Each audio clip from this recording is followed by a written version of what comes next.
Hello everyone, कैसे हो आप सभी। आज के इस क्लास में मैं आप सभी को क्लास 12th फिजिक्स का काफी मोस्ट इंपॉर्टेंट सब्जेक्टिव क्वेश्चन कराने वाला हूं। सो आज का ये क्लास आप सभी क्लास 12th वालों के लिए बहुत ही ज्यादा इंपॉर्टेंट होने वाला है। सो आप सभी वीडियो पे स्टार्ट से लेके एंड तक बने रहना। एंड अगर आप सभी ने अभी तक इस वीडियो को लाइक नहीं करा है, फटाक से वीडियो को लाइक कर लो एंड साथ में अपने इस फिजिक्स वाले भैया यूट्यूब चैनल को सब्सक्राइब एंड बेल आइकन को प्रेस, ताकि इस टाइप की जो भी हेल्पफुल कंटेंट है वो सबसे पहले आप तक पहुंच सके। बाकी बिना किसी देरी के आइए इस वीडियो को स्टार्ट करते हैं। तो दोस्तों सबसे पहला जो क्वेश्चन है आप सभी के सामने कि माध्यम के अपवर्तनांक से आप क्या समझते हैं, ठीक है। और एक चीज मैं आपको अपडेट कर देना चाहूंगा, इस वीडियो में आपके जो भी सब्जेक्टिव क्वेश्चन लिए गए हैं ना, उसका जो फॉर्मेट है वो आपका भैया हैंड रिटेन है, ठीक है। यानी कि आप देख सकते हो सब जितनी भी चीजें हैं वो हाथ से लिखी गई है, ठीक है। तो आप सभी के लिए इतना मेहनत करी जा रही है, तो आप प्लीज हमारे यूट्यूब चैनल को सब्सक्राइब कर देंगे, बिकॉज जो हेल्पफुल कंटेंट होते हैं, चाहे वो क्लास 12th का हो या फिर बिहार बोर्ड का किसी भी तरीके का एजुकेशन रिलेटेड अपडेट हो, स्ट्रेटेजी हो, कोई भी प्लानिंग हो, वो सबसे पहले आप तक पहुंचती है। तो आप सभी जरूर फिजिक्स वाले भैया यूट्यूब चैनल को सब्सक्राइब कर देंगे, ठीक है।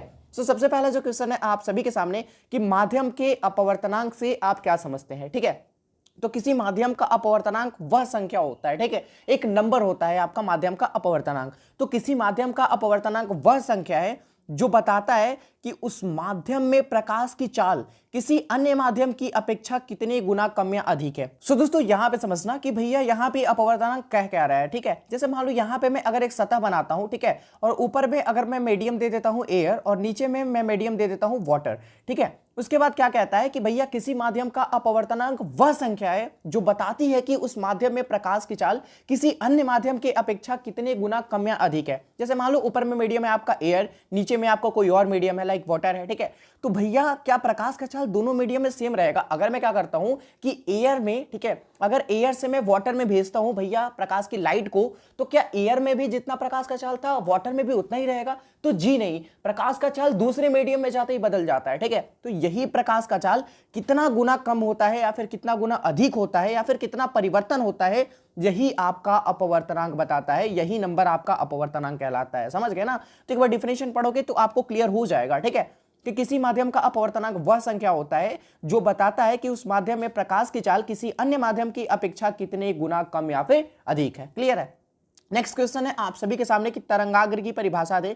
तो प्रकाश तरंग के द्वारा एक ऐसा सतह का निर्माण होता है जहां पर आवृत्ति तथा कला कोण दोनों समान होता है, ठीक है। यानी कि प्रकाश तरंग के द्वारा, ठीक है, यानी कि लाइट वेव के द्वारा तुम्हारा एक ऐसा सतह का निर्माण होता है जहां पे तुम्हारा आवृत्ति यानी कि फ्रीक्वेंसी तथा कला कोण दोनों समान होता है, ठीक है। जैसे मान लो यहां पे भैया आपका एक लाइट सोर्स है, ठीक है। लाइट सोर्स यहां से भैया तरंग निकल रहा है इस तरीके से, ठीक है। यहां से भैया आपका तरंग निकल रहा है इस तरीके से, और प्रकाश तरंग है ना सारे के सारे। तो प्रकाश तरंग के द्वारा एक ऐसे सतह का निर्माण होता है ना जहां पे तुम्हारा आवृत्ति और कला कोण क्या होता है भैया, दोनों समान होता है। यही आपका तरंगाग्र कहलाता है। तरंगाग्र आपका 3 प्रकार का होता है, जिसमें से पहला आपका गोलाकार, ठीक है, गोलाकार तरंगाग्र होता है। दूसरा आपका बेलाकार तरंगाग्र होता है। और तीसरा जो आपका होता है वो होता है भैया समतल तरंगाग्र, ठीक है। यानी कि भैया आपका पहले अगर इंग्लिश में बात करा जाए तो स्फेरिकल वेव फ्रंट, दूसरा आपका होता है साइलेंटिकल वेव फ्रंट और तीसरा आपका होता है प्लेन वेव फ्रंट। तो जो आपका गोलाकार वेव फ्रंट होता है ना, जो आपका गोलाकार, ठीक है, जो आपका गोलाकार भैया तरंगाग्र होता है वो आपका एक पॉइंट सोर्स के लिए बनता है। किसके लिए बनता है जी? पॉइंट सोर्स के लिए, इस तरीके से, ठीक है।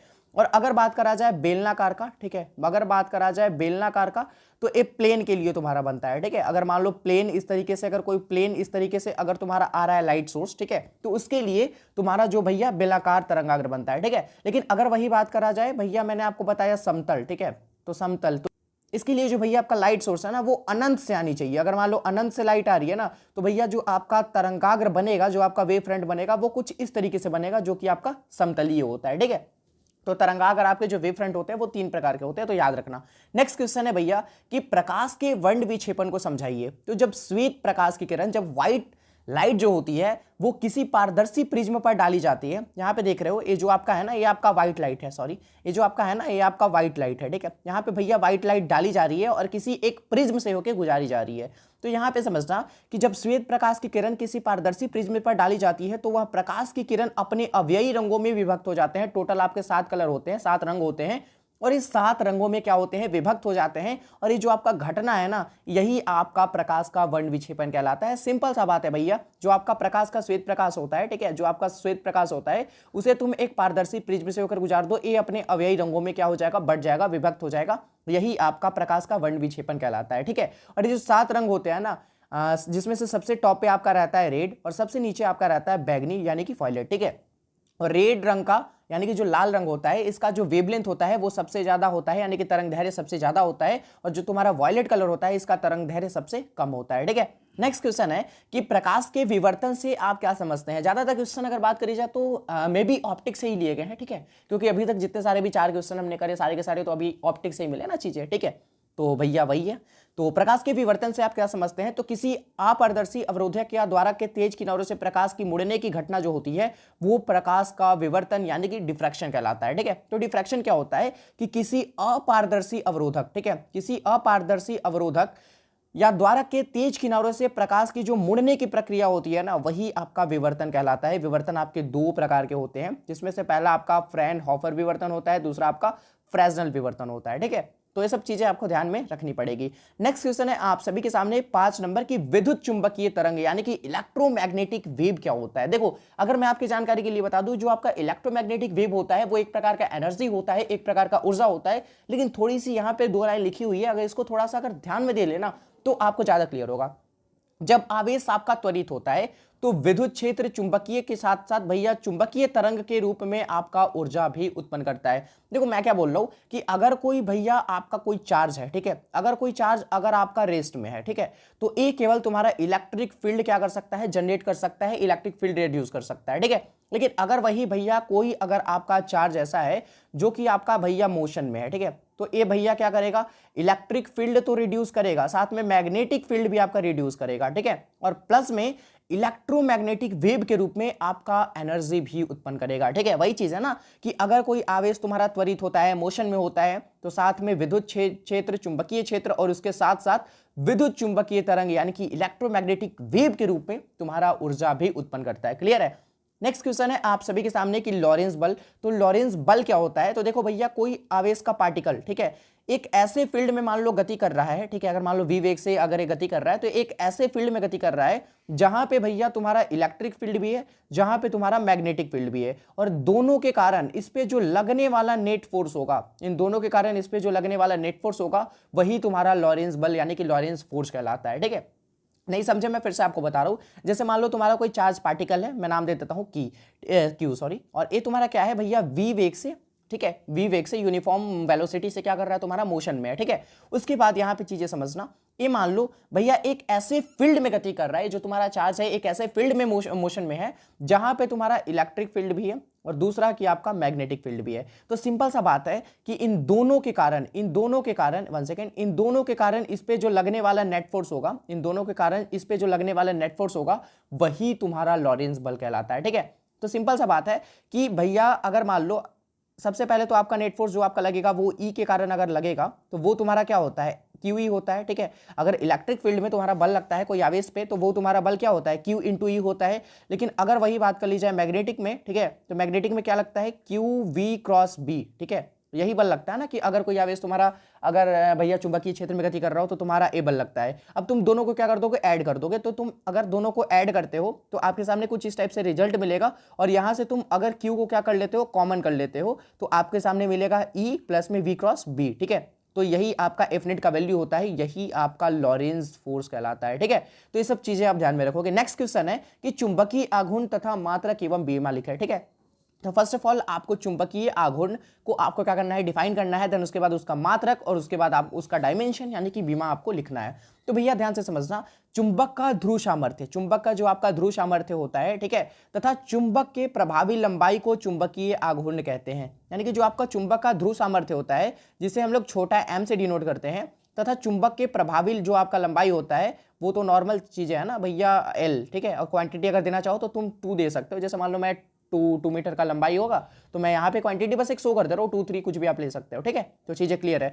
तो चुंबक का ध्रुव सामर्थ्य जो कि तुम्हारा है छोटा m, और तथा चुंबक के प्रभावी लंबाई जिसे मैं मान रहा हूँ 2l, और जो आपका चुंबकीय आघूर्ण होता है इसे हम लोग बड़ा एम से डिनोट करते हैं, तो बड़ा एम बराबर छोटा एम गुने 2l, ठीक है। तो फॉर्मूला यहाँ पे आ गया बराबर एम बराबर बड़ा एम बराबर 2 छोटा एम एल, ठीक है। और यहाँ पे बड़ा एम छोटा एम आपको क्लियर है ना, जो यहाँ पे बड़ा एम है ना वो आपका भैया चुंबकीय आघूर्ण है, और जो आपका छोटा एम है ना वो आपका भैया क्या है, ध्रुव सामर्थ्य है, ठीक है।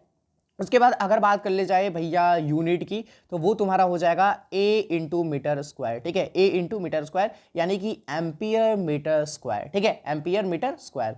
चलो जी, क्योंकि जो आपका ध्रुव सामर्थ्य होता है, जो आपका ध्रुव सामर्थ्य होता है, इसका एसआई यूनिट तुम्हारा होता है एम्पियर मीटर, और एल है यानी कि लंबाई है तो इसका भी मीटर होगा, तो इसीलिए यहाँ पे एम्पियर मीटर स्क्वायर हो जाएगा आप सभी के सामने, ठीक है। तो इसका एसआई यूनिट आपको पता चल गया कि इसका SI unit ampere metre square होगा, और उसके बाद डायमेंशन आपके सामने है, ठीक है। इसका डायमेंशन भी आप सभी के सामने है कि m0, l2, t0 और a, ठीक है। नेक्स्ट क्वेश्चन है आप सभी के सामने 8 नंबर कि नमन कोण की परिभाषा लिखें। नमन कोण या नति कोण एक ही चीजें हैं, ठीक है। नमन कोण या नति कोण एक ही चीजें हैं। तो हम लोग बात करते हैं कि नमन कोण क्या होता है। तो किसी स्थान पर पृथ्वी के चुंबकीय क्षेत्र की परिणामी तीव्रता क्षैतिज के साथ जो कोण बनाती है उसे उस स्थान का नति कोण कहते हैं। भैया मुझे तो समझ में नहीं आया, अरे कोई दिक्कत नहीं यार, मैं आपको बता रहा हूं ना चीजें क्या होती है, ध्यान से समझना।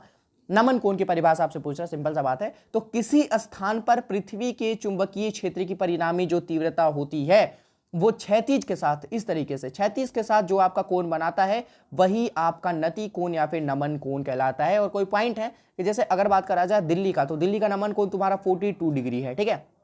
क्योंकि मतलब वो भी चीजें होती है ना, कर्क रेखा, ध्रुव रेखा, जो मैग्नेटिक वो याम्योत्तर होता है, तो उसके अकॉर्डिंग अगर देखा जाए दिल्ली का जो आपका नमन कोण होता है वो 42 डिग्री होता है। बस एक बेसिक जानकारी थी, आप चाहो तो याद रख सकते हो, ठीक है। और वैसे नमन कोण का जो मान होता है वो तुम्हारा 90 डिग्री होता है, एक राइट एंगल बनाता है ना क्षैतिज के साथ यानी कि वर्टिकल के साथ, जो तुम्हारा चुंबकीय क्षेत्र की परिणामी तीव्रता होती है तो वही तुम्हारा 90 डिग्री होता है वैल्यू नमन कोण का, ठीक है। नेक्स्ट क्वेश्चन है आप सभी के सामने भैया 9 नंबर कि वैद्युत विभव क्या है। सिंपल सा क्वेश्चन है, इसका जवाब आपको कमेंट में बताना है, ठीक है, ये आपके होमवर्क के तौर पे है। नेक्स्ट क्वेश्चन है भैया 10 नंबर कि विद्युत अनुनाद को समझाइए कि विद्युत अनुनाद क्या होता है। तो विद्युत परिपथ में यानी कि इलेक्ट्रिक सर्किट में जब तुम्हारा स्वाभाविक आवृत्ति आरोपित आवृत्ति के बराबर हो जाता है तब इस घटना को हम लोग विद्युत अनुनाद कहते हैं। तो विद्युत अनुनाद समझ गए ना कि भैया जब आपका इलेक्ट्रिक सर्किट में जो आपका स्वाभाविक आवृत्ति है वो आरोपित आवृत्ति यानी कि दिए गए आवृत्ति के बराबर हो जाता है, तब इस घटना को हम लोग विद्युत अनुनाद कहते हैं। ओके, नेक्स्ट क्वेश्चन है आप सभी के सामने कि भैया विद्युत चुंबकीय तरंग के दो गुण लिखे, यानी कि विद्युत चुंबकीय तरंग के यानी कि इलेक्ट्रोमैग्नेटिक वेव के आपको दो प्रॉपर्टीज लिखने हैं यहाँ पे, ठीक है। जिसमें से पहला है कि इसके लिए माध्यम की आवश्यकता नहीं होती है, यानी कि जो तुम्हारा इलेक्ट्रोमैग्नेटिक वेव होता है इसको चलने के लिए, इसको मोशन करने के लिए किसी भी प्रकार के मीडियम की आवश्यकता नहीं पड़ती है, ठीक है। यह आपका एक अनुप्रस्थ तरंग होता है। ऑब्जेक्टिव में एक काफी ज्यादा पूछा जाने वाला क्वेश्चन है कि जो आपका इलेक्ट्रोमैग्नेटिक वेव होता है, जो आपका विद्युत चुंबकीय तरंग होता है, वो किस तरीके का तरंग होता है, अनुप्रस्थ होता है या फिर अनुदैर्ध्य होता है। बहुत सारे बच्चे अनुदैर्ध्य लगा के आ जाते हैं जिनका गलती हो जाता है। तो याद रखना जो आपका विद्युत चुंबकीय तरंग होता है, जो आपका इलेक्ट्रोमैग्नेटिक वेव होता है, वो आपका एक अनुप्रस्थ तरंग होता है, ठीक है। उसके बाद आपसे पूछ रहा है कि vector form of Biot-Savart law, यानी कि बायो-सावर्ट लॉ आप सभी ने पढ़ रखा है, तो उसका भैया वेक्टर फॉर्म ए होता है। वही आपको वेक्टर फॉर्म क्या करना था भैया, सिंपल सा बात है, वेक्टर फॉर्म आपको लिखना था। और चीजें यहाँ पे तुम दर्शा दोगे कि यहाँ पे μ0/4π तो एक कांस्टेंट है, ठीक है। आई क्या है, आई यहाँ पे करंट है, डीएल क्या है, हमने जो आपका अनंत लंबाई की तार होती है वहां पे मैंने क्या कर दिया, छोटा पार्ट ले लिया जिसका लंबाई मैंने मान लिया डीएल। तो डीएल तुम्हारा वही है, आर उसके बाद डिस्टेंस होता है और आर क्यू भी तुम्हारा डिस्टेंस ही होता है, ठीक है। तो यही सब चीजें हैं। ये जो तुम्हारा डिस्टेंस होता है ना वो यहाँ पे पी पॉइंट होता है, उससे यहाँ के, ठीक है, जो लंबाई होती है ना डीएल जो हमने माना है, तो वहां से लेके जो पॉइंट पी होती है वहां की डिस्टेंस तुम्हारा आर होता है। तो यही सब चीजें हैं, आप ध्यान में रखोगे। आज के इस क्लास में मैंने आप सभी को 13 सब्जेक्टिव क्वेश्चन कराए। सो आई होप आप सभी को आज का क्लास काफी ज्यादा अच्छा लगा होगा। और बाकी मैं आप सभी के लिए कोशिश कर रहा हूँ अब जितनी सारी भी चीजें मैं लाऊं वो हेड डिटेल नहीं लाऊं, बिकॉज यहाँ पे लिखने में मेरे को भी फायदा हो जाती है, चीज़ें रिकॉल हो जाती है, ठीक है। मैं सही से समझ पाता हूँ और आपको सही से समझा पाता हूँ, बिकॉज अगेन रिपीट करने होता है ना, पहले तो लिखो, समझो, पढ़ो, देन उसके बाद आप सभी को बताओ, तो चीज़ें अगेन रिपीट हो जाती है। तो वो ज़्यादा एक्सपीरियंस के साथ मैं शेयर करता हूँ आप सभी के साथ, ठीक है। तो आज के लिए इतना ही रहने देते हैं, नेक्स्ट वीडियो में मिलते हैं जल्दी के किसी नए वीडियो के साथ। तब तक के लिए आप सभी को be positive, keep doing, wish all the very best, thank you so much आप सभी को। जय हिंद बच्चों। एंड आप सभी चैनल को सब्सक्राइब कर देंगे क्योंकि इस टाइप के जो भी हेल्पफुल कंटेंट है ना वो याद रखना कि केवल फिजिक्स वाले भैया पे ही आपको मिलते हैं, तो सब्सक्राइब कर लेना आप सभी, ठीक है। तो मिलते हैं जल्दी के नेक्स्ट वीडियो में, तब तक के लिए आप सभी को बाय बाय, जय हिंद, टाटा।